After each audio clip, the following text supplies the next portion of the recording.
आज हम जो डिस्कस करने जा रहे हैं ऑपरेटिंग सिस्टम का, जो आज का एग्जाम हुआ 19 सितंबर 2023 को, उसका एमसीक्यू क्वेश्चंस। वैसे थोड़ा सा डिटेल में पूरा क्वेश्चन पेपर का दे दूं तो क्वेश्चन आज बैलेंस था, ना ही बहुत हार्ड था ना ही बहुत इजी था, एक मॉडरेट क्वेश्चन था। वेल नोन क्वेश्चन आए थे, स्टेट लेवल डायग्राम, शेड्यूलिंग, जो कि ऑपरेटिंग सिस्टम का वेल नोन क्वेश्चन है, तो उम्मीद करता हूँ कि सभी अच्छे से लिखे होंगे।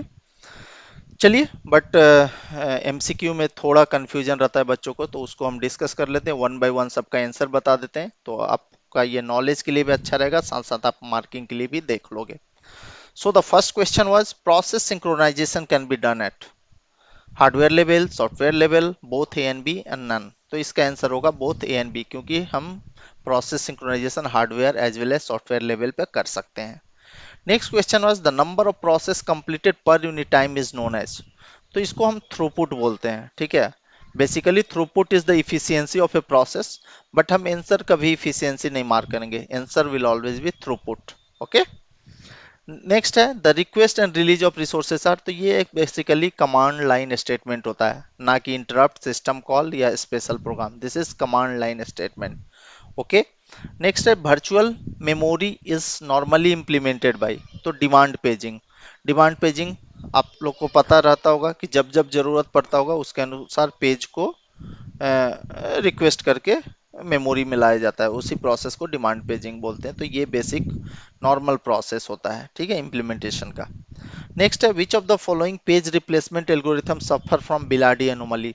तो इसके लिए आपको बिलाडी एनोमली पता होना चाहिए, उम्मीद करता हूँ आप सब जानते हो, ठीक है, क्योंकि यहाँ पर मैं कॉन्सेप्ट ज़्यादा नहीं बताऊंगा, सीधे आंसर पाएंगे, FIFO, first in first out. But brief में थोड़ा सा जान लो, बिलाडी एनोमली ये होता है कि कोई प्रोसेस जो है इतना ज़्यादा वेट करना पड़ता है कि उसको टाइम ही ना मिले। तो फर्स्ट इन फर्स्ट आउट में ये प्रोबेबिलिटी होता है, मान लो कि मेरा जो फर्स्ट प्रोसेस आया है उसका टाइम लेंथ या बहुत बड़ा प्रोसेस है, ठीक है, तो बहुत बड़ा प्रोसेस है, वो एग्जीक्यूट होते रहेगा और उसके कारण कोई एक छोटा प्रोसेस जिसको शायद 1 सेकंड 2 सेकंड का ही टाइम चाहिए उसको वेट करना पड़ेगा, राइट। तो यही सिचुएशन को हम बिलाडी एनोमली बेसिकली बोलते हैं, स्टार्व करता है प्रोसेस। तो फर्स्ट इन फर्स्ट आउट में ये चीज होती है। ओके। नेक्स्ट है the circular wait condition can be prevented by. तो ये defining linear order of resource type. Okay, तो ये आपको याद रखना है। Next, to differentiate the many network service system support are use. ये पोर्ट्स को यूज किया जाता है, नॉर्मली आप सुनते होंगे कि SMTP port, USB port and बहुत सारा पोर्ट है, तो पोर्ट को ही हम नेटवर्क सपोर्ट के लिए यूज करते हैं। ओके। नेक्स्ट है फुल फॉर्म ऑफ आरएमआई। तो आरएमआई भी आप लोग ने पढ़ा ही होगा, रिमोट मेथड इन्वोकेशन। शायद अगले सेमेस्टर में जावा होगा तो वहां पर बेटर अंडरस्टैंडिंग आएगी, ठीक है।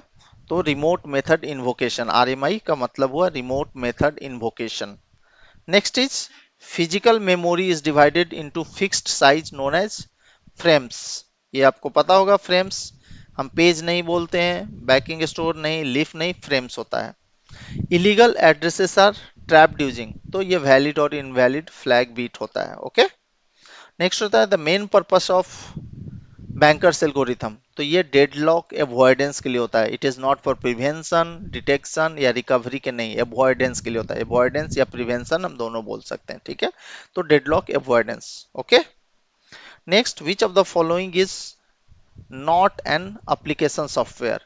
तो आप देखोगे पेज मेकर एप्लीकेशन सॉफ्टवेयर है, इससे हम पेजेस बनाते हैं। फॉर एग्जांपल एडोब से, फोटोशॉप से हम फोटो एडिटिंग करते हैं, पिकासो से भी फोटो एडिटिंग, फोटोशॉप है, काइंड ऑफ एप्लीकेशन है। बट विंडो एक्सपी जो है वो एप्लीकेशन सॉफ्टवेयर नहीं, क्या है, ये है हमारा operating system. Okay, it's not application software but operating system है।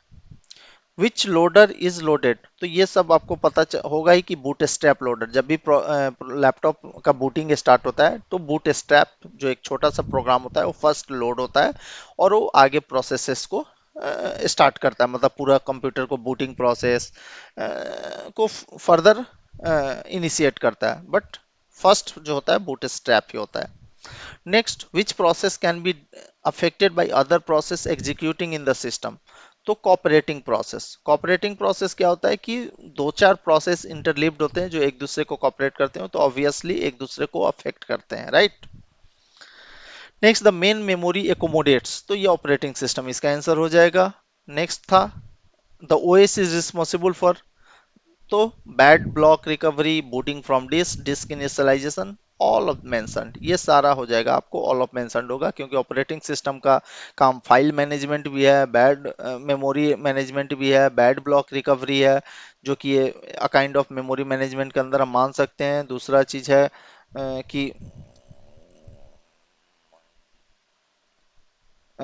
दूसरा चीज आप देख रहे होगे कि डिस्क इनिशियलाइजेशन, तो सारा ये हमारा ऑपरेटिंग सिस्टम का काइंड ऑफ रिक्वायरमेंट है।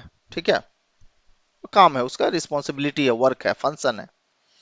Hard real time operating system latency should be less. Okay, hard real time जो भी ऑपरेटिंग सिस्टम है उसका कम से कम होना चाहिए ये, और रियल टाइम ऑपरेटिंग सिस्टम का लेटेंसी जो है मिनिमल होना चाहिए। देखो आइडियली अगर हम बात करें तो जीरो होना चाहिए। Okay, ideally if we talk it it should be zero, but यहाँ आइडियली की बात नहीं हो रही है, इसलिए हम मिनिमल आंसर करेंगे, और आइडियली ये पॉसिबल हो नहीं पाता है, जीरो हम कर नहीं सकते हैं, कुछ ना कुछ तो होगा ही। तो बेहतर है कि जितना मिनिमल हो सके उतना लेटेंसी होना चाहिए रियल टाइम ऑपरेटिंग सिस्टम का। ओके, नेक्स्ट है इन Unix system calls create new process, तो न्यू प्रोसेस कौन सा कमांड से होता है, सबको पता होना चाहिए कि fork, fork is use to create new process. Next है which of the following are scheduling algorithm, तो priority scheduling, round robin, shortest job first, ये तीनों आपने पढ़ा ही होगा। ठीक है, और ये इस पे मेजर क्वेश्चन भी था, एक्सप्लेन वेरियस शेड्यूलिंग एल्गोरिथम, तो आपने उस वहां से भी आपको आंसर मिल जाना चाहिए था। तो इसका आंसर बेसिकली होगा ऑल ऑफ द अबव। तो इस तरह से आप वीडियो पॉज करके और एक बार देख लोगे कि हमारा जो भी 20 क्वेश्चंस आया था उसका किसका क्या आंसर था, और उम्मीद करता हूँ कि majority at least on an average 15 तो ऑब्जेक्टिव सही हुए ही होंगे मोस्ट ऑफ बच्चों के, जो भी थोड़ा मीडियम या मीडियम से ऊपर पढ़ने वाले हैं। बाकी देखो नहीं पढ़ोगे तो परेशानी है, बट कुछ कुछ पढ़ो, जरूरत भर एटलीस्ट पढ़ो, ताकि 50% तो मिनिमम सिक्योर कर ही लो कोई भी एग्जाम में कहीं भी। सो ठीक है, आज के लिए इसको हम यहीं पर ख़त्म करते हैं। थैंक यू, और ऐसे ही जो भी क्वेश्चंस आएंगे मैं उसका ऑब्जेक्टिव का आंसर डालते रहूँगा।